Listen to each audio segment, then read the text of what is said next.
El Estado de Derecho es un concepto fundamental en Occidente moderno, especialmente en Estados Unidos. De hecho, mi invitado de hoy llama a Estados Unidos la nación más litigiosa del planeta, y se pregunta por qué. Si bien internamente el Estado de Derecho tiene un carácter casi religioso, en el ámbito internacional, Estados Unidos y las naciones occidentales en general se comportan como si las normas estuvieran hechas solo para los demás. Me acompaña nuevamente Ali Borhani, estratega geopolítico y autor del Substack The Future Early. Ali, bienvenido de nuevo. Encantado de estar contigo. Bueno, gracias por volver a acompañarnos. Dijimos que queríamos hablar de este tema sobre el que escribiste en tu Substack y recomiendo a todo el mundo que lo consulte allí también. Reglas para mí, pero no para ti. ¿Cómo interpretas este síndrome que exhiben los Estados Unidos?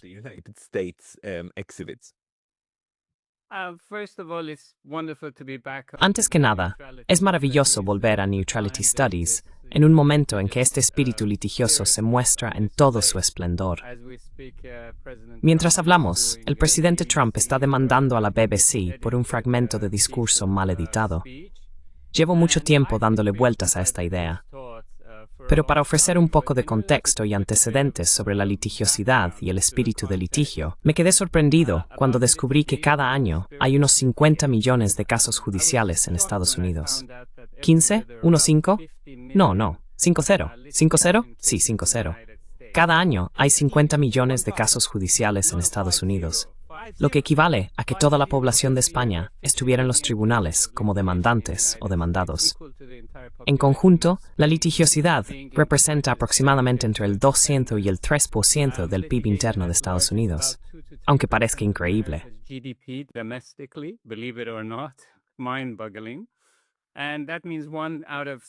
Asombroso. Eso significa que 1 de cada 6 o 7 personas en Estados Unidos está involucrada en algún tipo de litigio. Cuando piensas en eso, te das cuenta de que este espíritu está profundamente arraigado a nivel interno. Y sin embargo, cuando se trata de responsabilidad global, me desconcierta que Estados Unidos casi nunca haya sido, ya sabes, una contraparte en un caso global, hasta donde recuerdo. Incluso hay casos dentro de Estados Unidos, Pascal. El famoso caso del café de McDonald's, en el que una señora compró un café demasiado caliente y demandó a la franquicia. O la historia del ladrón que entra a robar en una casa, se lesiona y luego demanda al propietario.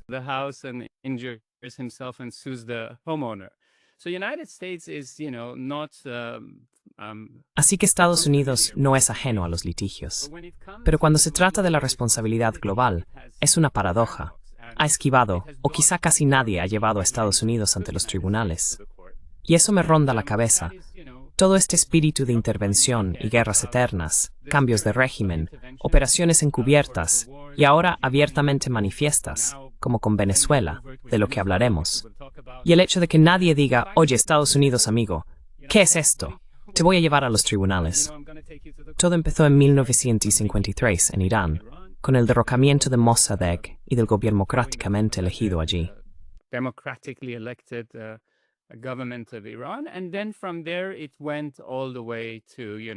Y a partir de ahí, llegó hasta, ya sabes, Guatemala. Las operaciones encubiertas respaldadas por los intereses de la United Fruit Company. Luego a Cuba, que no tuvo éxito. Después a Bolivia con el Che Guevara, luego a Chile, después a Ecuador, luego a Venezuela y ahora a Brasil, como parte de las intervenciones de los años 70 en América Latina. Pero ahora todo está a la vista. Ya no hay ningún pretexto de que, oye, solo intentamos llevar la democracia. No, vamos a enviar el buque de guerra, y si no estamos satisfechos, vamos a derrocar al régimen. Los velos del emperador han caído.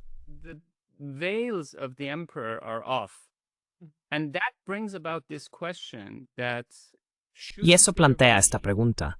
¿No debería haber rendición de cuentas por cambiar el curso de la historia de las naciones? ¿Dónde nos situamos en relación con esas intervenciones del pasado y lo que sale a la luz de vez en cuando? Donde, como ha reconocido abiertamente Estados Unidos, por ejemplo, el asunto de Irán y el derrocamiento de su régimen. Así que no es algo que sea un mito. Es una admisión pública de Madeleine Albright, quien dijo, Sí, derrocamos el régimen en 1953. Malas consecuencias.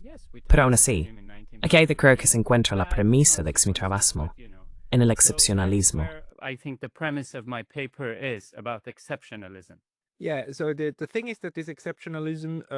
Sí, el caso es que este excepcionalismo prevalece y la impunidad reina en el ámbito internacional. Y no es como si nunca hubiera habido un caso judicial. Quiero decir, el más famoso probablemente sea Nicaragua contra Estados Unidos, en el que Nicaragua llevó realmente a Estados Unidos ante la Corte Internacional de Justicia por el asunto de los contras y el patrocinio estadounidense de un derrocamiento, un cambio de régimen en Nicaragua. Y en realidad, muchas cosas no fueron buenas en ese caso, incluidas algunas de las resoluciones. Pero el tribunal sí estableció que se debía rendir cierta responsabilidad, ¿verdad?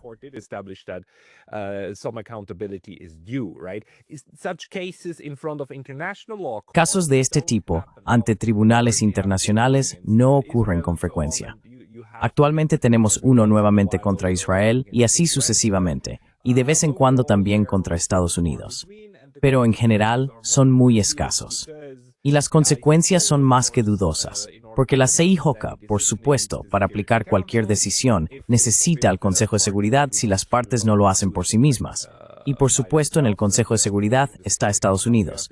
Pero, al mismo tiempo, tenemos tribunales locales y nacionales en Estados Unidos. ¿Sabes por qué no hay demandas colectivas contra el gobierno estadounidense por parte de grupos de interés del propio país?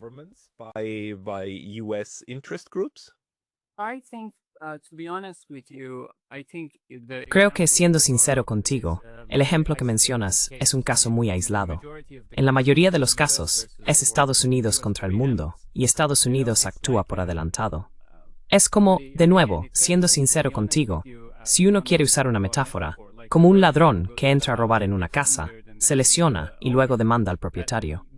El comportamiento de Estados Unidos ha sido de excepcionalismo, desde Hiroshima hasta Nagasaki, pasando por la campaña de conmoción y pavor en Irak, hasta la Operación Martillo de medianoche.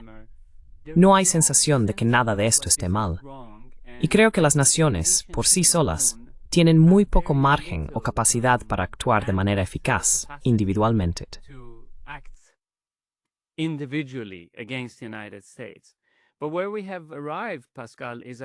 Pero a donde hemos llegado, Pascal, es a que creo que hay una creciente inquietud global con el comportamiento de Estados Unidos, tanto entre sus aliados como entre sus adversarios. Y por eso pienso que una demanda colectiva global no se trata de intentar presionar a Estados Unidos solo para arrastrarlo a pagar una compensación. No es simplemente, ya sabes, oye, ven y páganos. Aquí tienes otra cifra para ti y tu audiencia. Hay aproximadamente 3 millones de accidentes de coche cada año que resultan en lesiones por latigazo cervical en Estados Unidos.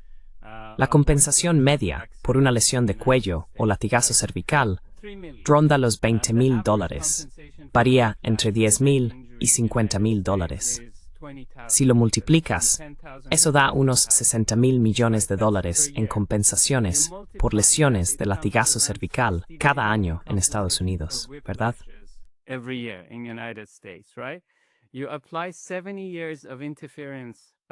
Aplicas 70 años de injerencia, una especie de atropello geopolítico, derrocando regímenes y gobiernos en todo el mundo, y todo eso suma unos $4,2 billones en compensación. No se trata solo de una reparación económica, se trata de establecer mejores normas de conducción. Se trata de decir, oye, Estados Unidos, entras y derrocas un régimen. Pero hay mucho más que eso.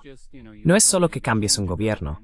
Las repercusiones duran décadas. Afecta a millones de personas. Sabes, hubo un caso en Estados Unidos cuando el país llevó a Canadá a los tribunales entre 1938 y 1941. Se llamó el arbitraje del fundidor, en el que las emisiones de azufre de Canadá se vertían en territorio estadounidense, y Estados Unidos alegó daños medioambientales y responsabilizó a Canadá.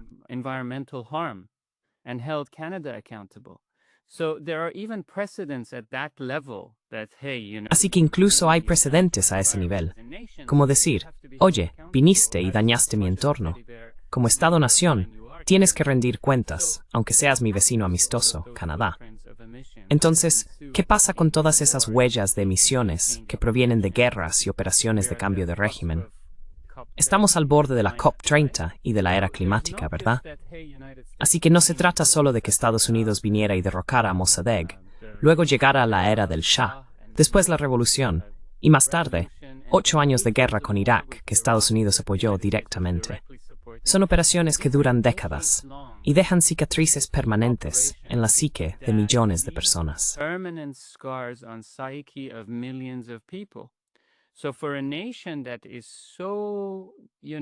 Así que, para una nación que está tan, ya sabes, apegada a los litigios y al Estado de Derecho, y tan comprometida con ello hasta el punto de que el presidente Trump, en los últimos 4 días, ha dicho, tengo la obligación de demandar a la BBC por un clip, ¿verdad?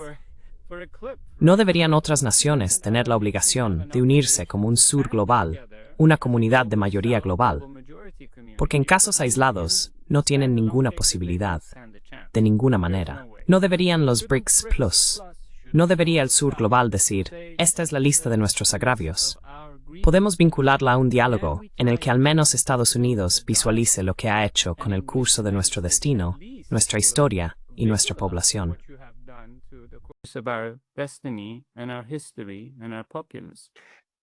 Sí, estoy de acuerdo contigo. La cuestión es, ¿qué tribu realmente jurisdicción?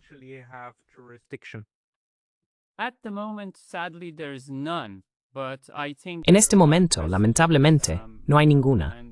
Pero creo que hay precedentes, ya sabes, y hay alineamientos que están tomando forma. Me recuerda a esa conversación sobre Tina. No hay alternativa al dólar, ¿verdad? Así que podemos decir, oh, no hay alternativa aparte del curso de la ONU y todo eso. Pero creo que con los movimientos por la justicia climática que vemos, sigue habiendo vitalidad. Si miras lo que ocurrió ayer en la COP30, la gente vino y dijo, nuestras selvas no están en venta.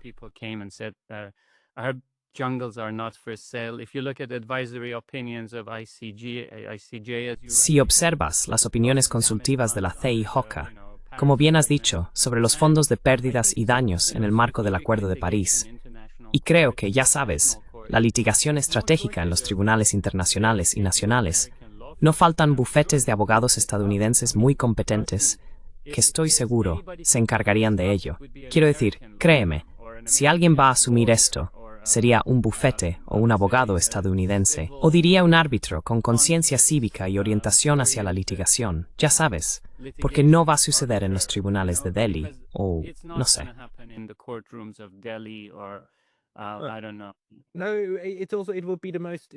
No, también sería la forma más eficiente de utilizar realmente el sistema judicial estadounidense para esto. Pero estoy bastante seguro de que hay algo en los reglamentos de Estados Unidos que lo impide.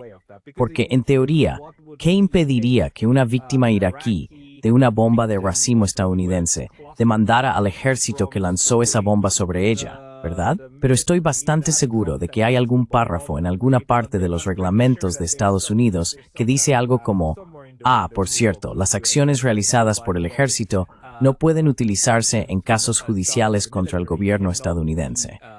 Algo así, probablemente, ¿no?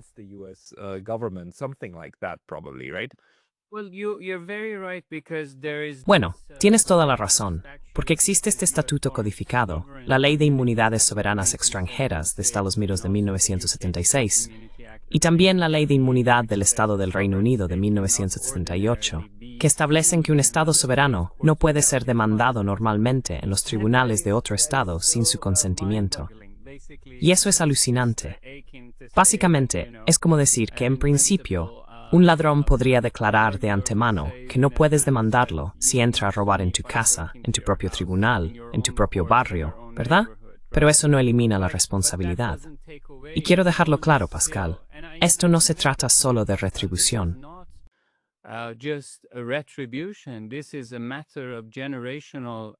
Este es un asunto de impacto generacional para la credibilidad de Estados Unidos. Esta es una nación de 350 millones de personas, en un mundo de unos 8.000 millones que tiene que coexistir. Así que no se trata solo de una cuestión de conciencia, sino también de credibilidad para la generación Z. La responsabilidad recae también, en mi opinión, en la próxima generación, que debe preguntarse ¿Qué tipo de mundo estamos heredando de nuestros responsables políticos, nuestro Congreso? Pero siendo sincero, no hay ningún tribunal que pueda ocuparse de este asunto hoy en día. Aún así, eso no significa que no debamos plantear la pregunta. No, tienes toda la razón. Estas naciones no deberían simplemente reunirse y decir, de acuerdo, vuelve al ejército.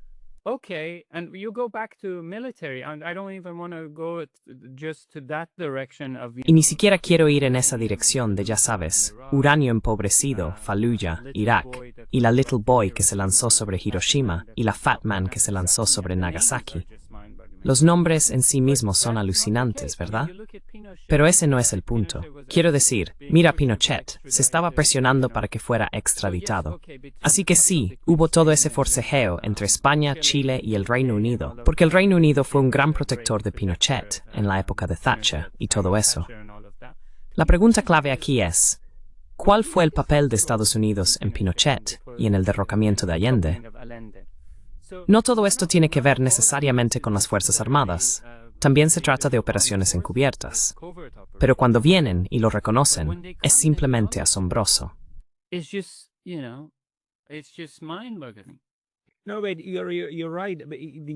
No, tienes razón. La cuestión es que hemos construido instituciones capaces de limitar el uso de la violencia dentro de nuestros estados, y estas instituciones han sido relativamente exitosas. Sí, se producen infracciones de la ley, y sí, la violencia sigue ocurriendo. Pero en general, hemos encontrado formas, al menos en Estados Unidos, en las que el Estado de Derecho y la capacidad de litigar son partes muy importantes de ese rompecabezas. Sin embargo, no hemos descubierto cómo hacer eso a escala global para los 8.000 millones de personas. Así que, en cierto sentido, si lográramos que las víctimas de la violencia en el extranjero tuvieran acceso a los tribunales del país que causó el daño, eso cambiaría las reglas del juego. Y de hecho, sería una forma eficaz de cambiar las reglas del juego, porque el sistema ya existe, ya está en marcha y ya sabemos que funciona. Es una industria de miles de millones de dólares, como acabas de decir. Así que la pregunta es, ¿cómo lo abrimos?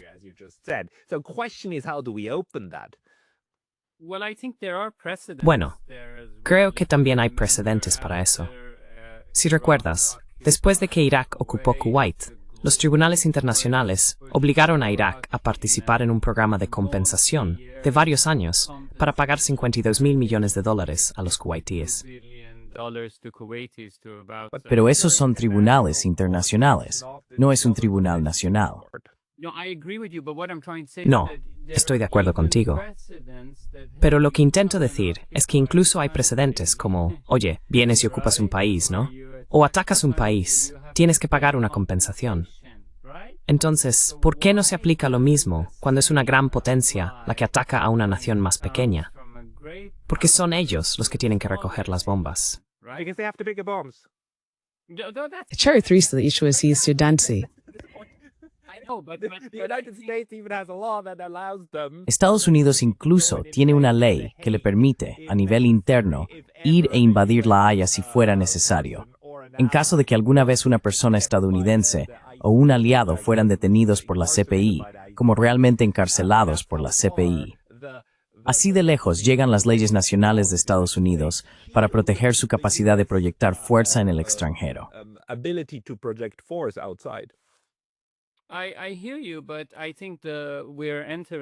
Te entiendo, pero creo que estamos entrando en un mundo multipolar. Esa era posterior a la Guerra Fría ha terminado. Y creo que, como dijo Martin Luther King, siempre es el momento adecuado para hacer lo correcto. Así que pienso que el momento también importa. No hay ningún fingimiento, como dije. Cuando Estados Unidos envía buques de guerra a la costa de Venezuela y dice, estamos abiertos, incluso los aliados se estremecen y preguntan, ¿qué es esto? Quiero decir, tuvimos el caso de Canadá, de Groenlandia. Así que creo que el momento es el adecuado, y ese es uno de los elementos.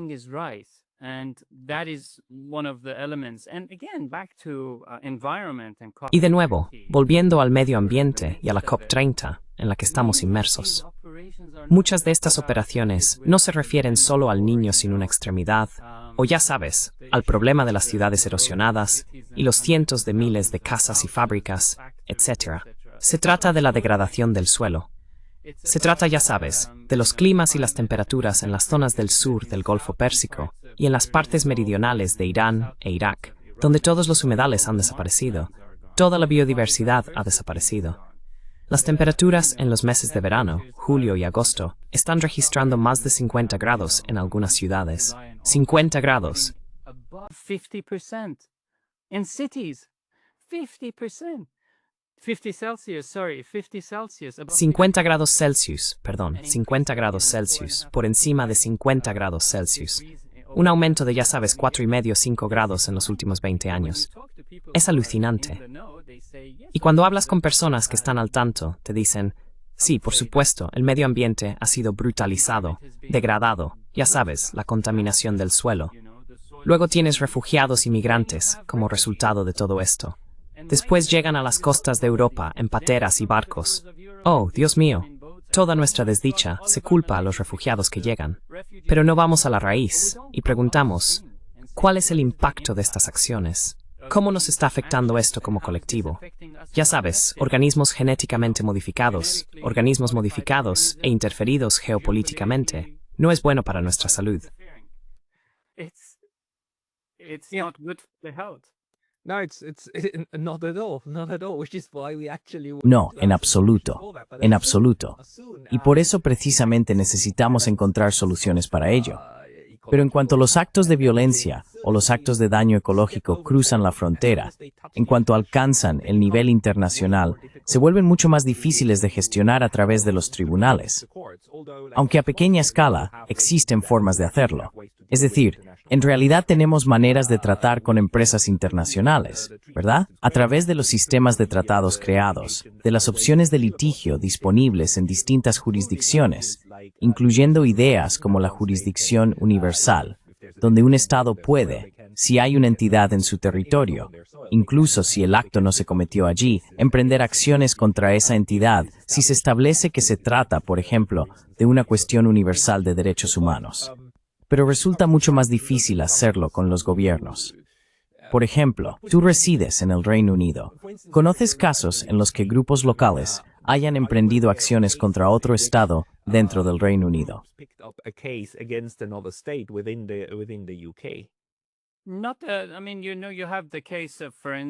Quiero decir, por ejemplo, tienes el caso de las reparaciones coloniales por el Mau Mau, en el que el Reino Unido pagó una suma simbólica de unos 20 millones a las víctimas de tortura en Kenia. Quiero decir, algunas de esas cifras son incluso una broma. No se trata solo del dinero.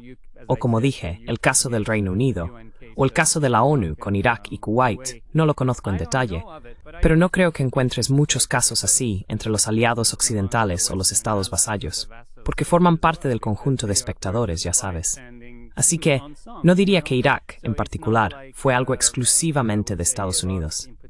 No, también fue un esfuerzo colectivo aquí. Pero lo que quiero decir es que tenemos que pasar de la culpabilidad a la rendición de cuentas.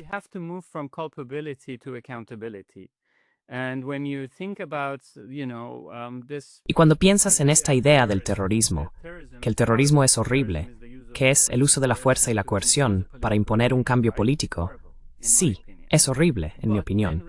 Pero entonces, el cambio de régimen es, en mi opinión, la forma más institucionalizada de terrorismo. Sí, porque se hace bajo una bandera, ya sabes. Yo vengo y digo, vale, esto es... Y eso me lleva a algo de lo que me gustaría hablar un poco contigo. Toda la idea de la salud mental. Especialmente durante el último cuarto de siglo, se ha convertido en un problema creciente, sobre todo porque los jóvenes, hombres y mujeres, en toda su inocencia, son enviados a estos campos de batalla. Vuelven con trastorno de estrés postraumático y se convierten en cicatrices para sus naciones. Estados Unidos y todos los países occidentales que emprendieron esas aventuras.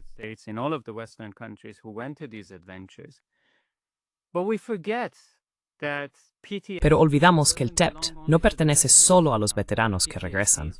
El TEPT también afecta a las personas que han sido sometidas a estas agresiones durante generaciones. No se trata solo de un trastorno de estrés postraumático, sino también de un trastorno de estrés pretraumático. Cuando Estados Unidos blande su arrogancia como una espada de Damocles, diciendo, podemos golpearte, podemos atacarte, podemos aniquilarte, con campañas de choque y pavor. Los niveles de cortisol en el cuerpo humano deben dispararse. Si existiera una forma, mediante la inteligencia artificial, de medir la descarga de cortisol provocada por las políticas abiertas y encubiertas de Estados Unidos, uno podría simplemente decir, has dañado mi salud mental, Estados Unidos de América. My mental health, United States of America. So because of that, forget the military. Así que, por eso, olvídate del ejército. Salud mental, te voy a llevar a los tribunales. Porque en Estados Unidos, incluso hasta hace aproximadamente 1 año y medio, antes del segundo mandato de Trump, hacían formaciones sobre microagresiones. Para el personal, ¿qué es una microagresión en el lugar de trabajo? Si haces esta pregunta, si te comportas de esa manera, podrías herir los sentimientos de tu compañero. Así que podrías estar sujeto a una reprimenda o, ya sabes, a una conversación con recursos humanos. ¿Cómo puede una nación tan preocupada por las microagresiones en las instituciones financieras y las corporaciones de América tener macroagresiones en todo el mundo?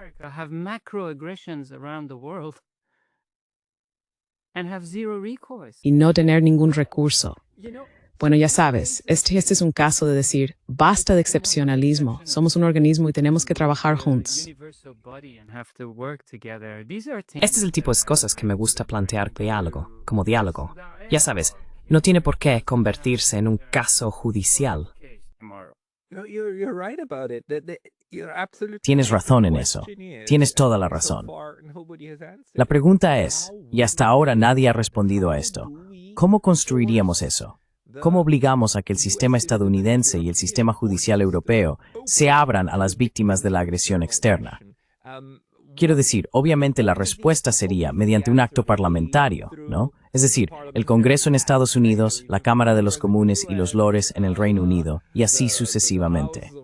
Tendrían probar una ley que dijera algo como, reconocemos por la presente que nuestros tribunales pueden ser utilizados para la reparación de poblaciones extranjeras.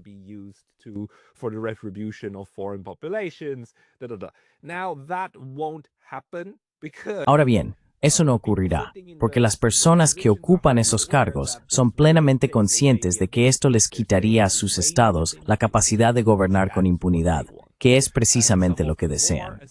Algunos más, otros menos, pero no se puede esperar que ninguna institución debilite su propio poder, su propia libertad para hacer lo que quiera. Así que la pregunta para nosotros, los de a pie, incluso en las democracias y demás, es ¿cómo ponemos en marcha el proceso que obligaría a ese cambio?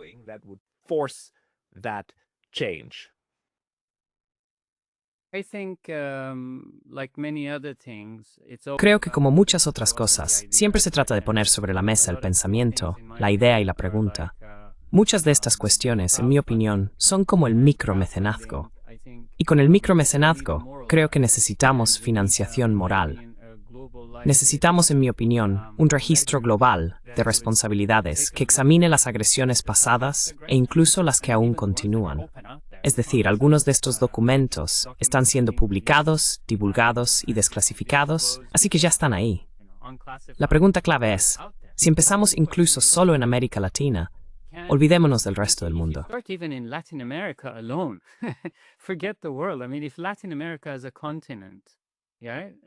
Quiero decir, si América Latina es un continente, y no estoy hablando de Argentina, dejemos Argentina aparte, sería como decir, amigo, eres nuestro vecino del norte, y realmente has estado destrozando nuestra parte del vecindario. Y si el caso de la fundición canadiense es un precedente, podemos entablar un diálogo. Una vez que se tiene eso, si existe un mecanismo, digamos, de cara al futuro, cualquier interferencia que ocurra debería tener una compensación retroactiva. Eso sería al menos algún tipo de mecanismo para prevenir algunos de estos actos. Y de nuevo, como dije, no se puede ofrecer formación sobre lo que yo llamo microagresiones y al mismo tiempo ser el eje y el rey de las microagresiones sin rendir cuentas. No cuela. Simplemente no cuela. No, Ali, el problema es que sí vuela, eso es exactamente lo que está pasando. El problema es que no debería volar, pero lo hace.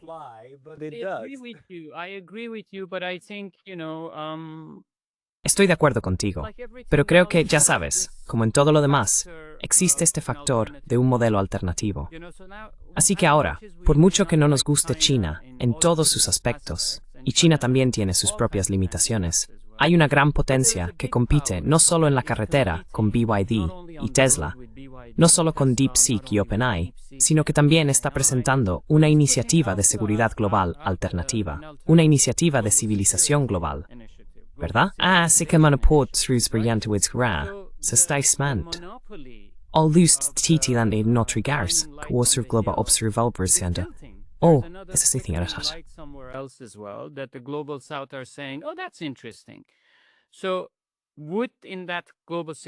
Así que, dentro de esa iniciativa de seguridad global, de la iniciativa de civilización global, habría mecanismos, ¿verdad?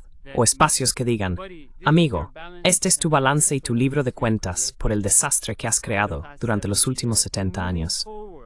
A partir de ahora, cualquier interferencia será tratada como tal, y debería existir un recurso para el conjunto global de comunidades y naciones. Así que sí, creo que ya sabes. Otorgar jurisdicción automática de la CIJ a la membresía de la ONU tiene sentido. Si eres miembro, no puedes decir, soy condicional, vengo al club. Ya sabes, hay clubes en Londres que no te dejan entrar sin corbata o chaqueta.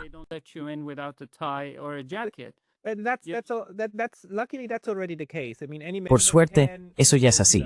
Quiero decir, cualquier miembro puede acudir a la CIJ, y la CIJ puede asumir esos casos. El problema es la aplicación, porque si el país declarado culpable no cumple con la decisión de la CIJ, entonces la CIJ puede remitir el asunto al Consejo de Seguridad y decir, Consejo de Seguridad, sois el único órgano de la ONU con derecho a usar la fuerza. Por favor, hacedla cumplir. Y ahí tenemos el veto de las 5 potencias. Ese es el dilema de la CIJ.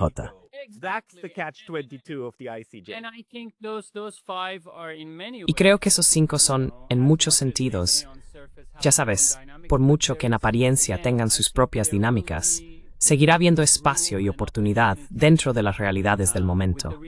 Quiero decir, si la India formará parte de un grupo permanente de 5, si el Reino Unido tendrá que retirarse o ceder un asiento, esas cosas, ¿quién lo sabe? Pero no olvidemos que somos un producto de la evolución, un producto del desarrollo. Si Rosa Parks no se hubiera levantado en aquel autobús, no tendríamos lo que tenemos hoy. Si Martin Luther King no hubiera alzado la voz, la segregación podría haber continuado. Así que las ideas importan.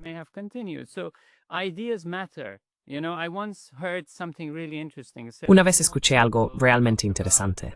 Las personas pequeñas hablan de otras personas.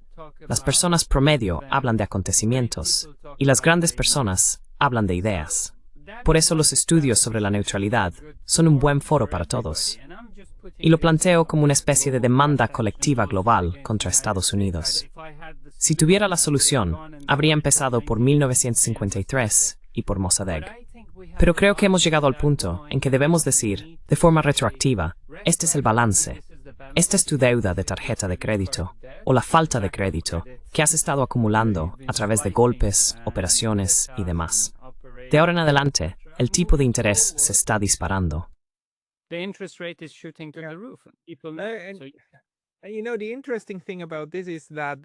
Sabes, lo interesante de todo esto es que las constituciones de muchos estados occidentales en realidad contienen, en gran medida, derechos de los ciudadanos frente al Estado, para garantizar que ese documento, las normas más fundamentales de la sociedad, asegure que el Estado no pueda simplemente pasar por encima del pueblo, ¿verdad? Y la de Estados Unidos es una de esas constituciones.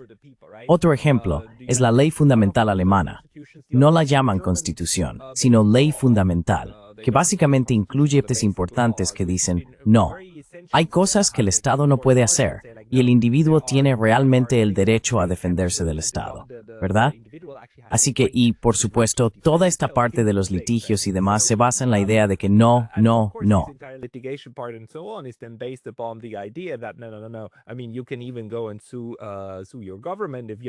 Quiero decir, incluso puedes demandar a tu gobierno si has sido maltratado, porque al fin y al cabo, el gobierno no es un rey que gobierna sobre ti. Es una administración que por la gracia de tu propia autoridad, de tu propio empoderamiento, busca el orden. Pero si hacen algo mal, puedes demandarlos. Nunca volvimos a abrir eso hacia el exterior. No pretendo pedirte que resuelvas este problema, pero quizá también para quienes están escuchando. ¿Cuál sería la manera de abrirlo al exterior? ¿Cuál sería la manera de asegurarse de que Palantir pueda ser demandada por los miembros que sus dispositivos de destrucción arrancaron a personas en tierras lejanas? Porque eso cambiaría por completo el cálculo de todo el maldito complejo militar industrial.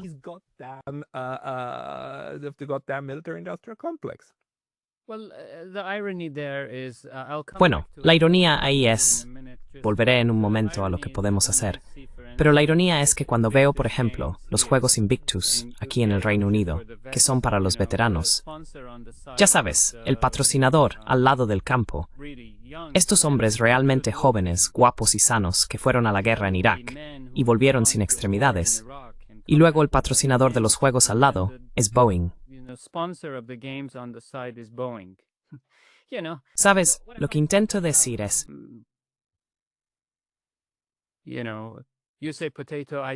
ya sabes, tú dices patata, yo digo patata. El MIC, el complejo militar industrial, por supuesto, tiene un papel enorme en todo esto. La pregunta clave, creo, es, ¿qué tipo de Estados Unidos está heredando la generación Z? ¿Qué tipo de Estados Unidos quiere estar en el escenario global, en un mundo multipolar? ¿Sabes? Así que, volviendo a tu punto, Pascal, de nuevo, no tengo la respuesta. Solo estoy lanzando la idea. La jurisdicción de la CIJ se aplica automáticamente a los miembros de la ONU. Ampliar la jurisdicción universal para la agresión y las intervenciones ilegales, para tener ese registro, ya sabes, y publicarlo. Un organismo debería publicarlo y decir, esto es, este es el marcador de lo que se ha reconocido, revelado, desclasificado. Crear un índice global de rendición de cuentas para rastrear y hacer públicas las violaciones. Transparencia internacional. Yo quiero una agresión internacional. Responsabilidad internacional.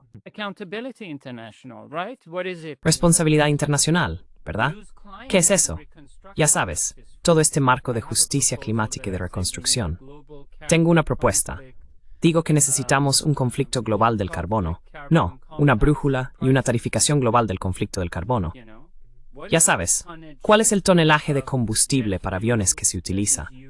La destrucción, la movilización de 400.000 jóvenes estadounidenses, hombres y mujeres, estacionados durante 20 años, atendiendo, destruyendo, teniendo en cuenta la valoración del carbono que se empleó en construir esas ciudades en primer lugar.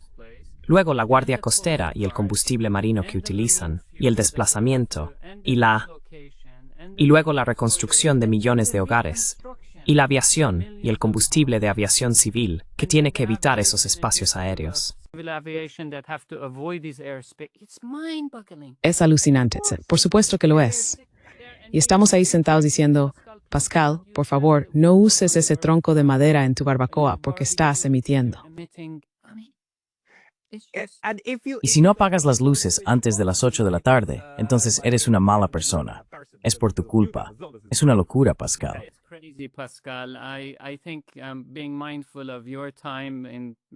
Creo que, teniendo en cuenta tu tiempo en el hermoso Japón y nuestra sesión, todo el mundo habla de la inteligencia artificial hoy en día. Quiero decir, la IA puede ayudarnos a crear un registro o simular las emisiones. Si la IA puede descifrar la estructura de una proteína, estoy seguro de que, si existe la voluntad, podemos medir el impacto y simular las consecuencias de algunas de estas intervenciones, agresiones, guerras y cambios de régimen. Pero más allá de eso, lo más importante es que no solo necesitamos inteligencia artificial, sino sabiduría auténtica. Porque sin ella, todo lo demás está fuera de nuestro alcance. Y si recuerdas, hace unos meses los astronautas estadounidenses quedaron varados y Elon Musk tuvo que intervenir ante la falta de acceso ruso a la Estación Espacial Internacional para traerlos de vuelta.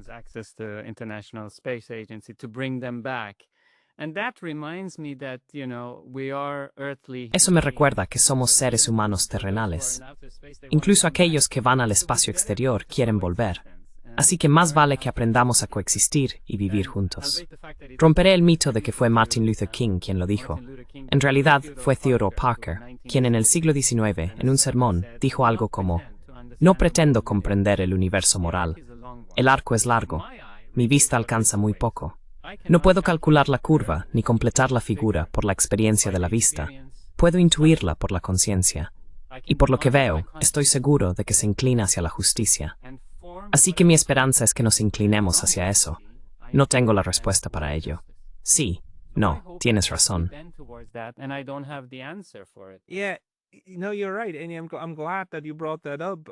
Y me alegra que hayas sacado ese tema, todo el asunto, en realidad. Porque la cuestión para mí no trata de las intenciones tuyas, mías o de otros. Sé que el 99,9% de la gente estaría de acuerdo en que deberíamos tener algún tipo de sistema de rendición de cuentas, establecer puntuaciones y demás. La pregunta es cómo construirlos, porque como él dijo acertadamente, somos un solo planeta, 1.000 millones de personas, simplemente a la deriva por el espacio. Pero el problema es que derivamos con lo que ya tenemos. Así que no es como si pudiéramos empezar desde una tabula rasa, y no podemos esperar que Dios, los alienígenas o la IA nos traigan de repente el sistema que necesitamos.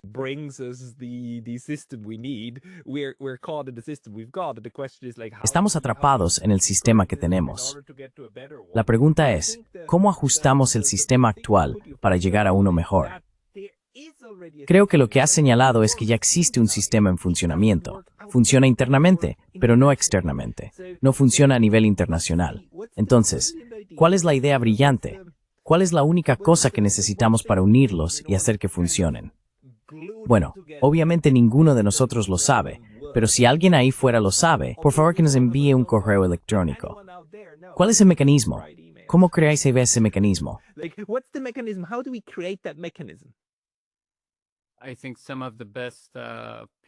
Creo que algunas de las mejores personas para responder a esto, o para desarrollar el hombre de paja que tú y yo intentamos construir a partir de esos dos ensayos, son la comunidad jurídica de Estados Unidos. Y decir que todas las personas en Estados Unidos apoyan, están en sintonía, o ya sabes, respaldan o confirman las políticas de su gobierno, sería ingenuo. Hay muchas mentes brillantes allí. Conocen mejor su sistema legal. Lo hemos visto, ya sabes, desde el caso Watergate hasta otros casos en Estados Unidos, y también con la industria del tabaco. Cuando hay voluntad, hay un camino.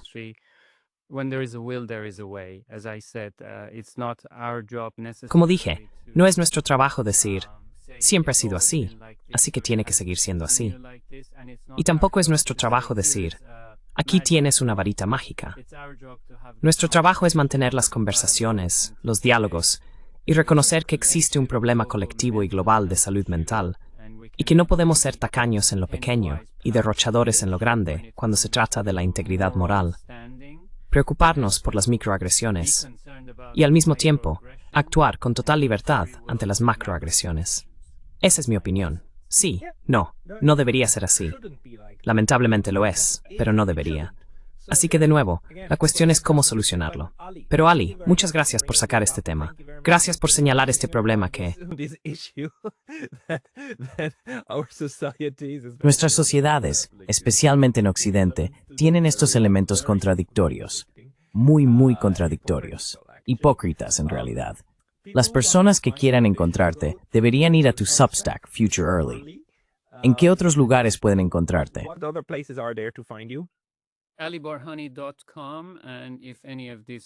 aliborhani.com. Y si alguno de estos temas resulta de interés, creo que estamos en un momento en el que las empresas globales están un poco desorientadas ante un mundo fracturado, un mundo multipolar, como se quiera describir. Así que hay lecciones que aprender para entender qué va a pasar con nuestra comunidad y también con las empresas. Así que, encantado de... Gracias por mencionarlo, Pascal. Y por supuesto, nos encantaría sintonizar y escuchar más de tus diálogos y el gran trabajo que estás haciendo en Neutrality Studies. Pero sí, si el presidente Trump siente la obligación de demandar a la BBC por un clip mal editado, entonces el mundo debería tener la obligación de pensar en una demanda colectiva por todas las injusticias, por un mundo mejor. ¿Dónde está la respuesta? No lo sé. Pero sigamos con la conversación. Muchas gracias por esto, Ali Borhani. Pondré los enlaces en la descripción. Que tengas una muy buena noche.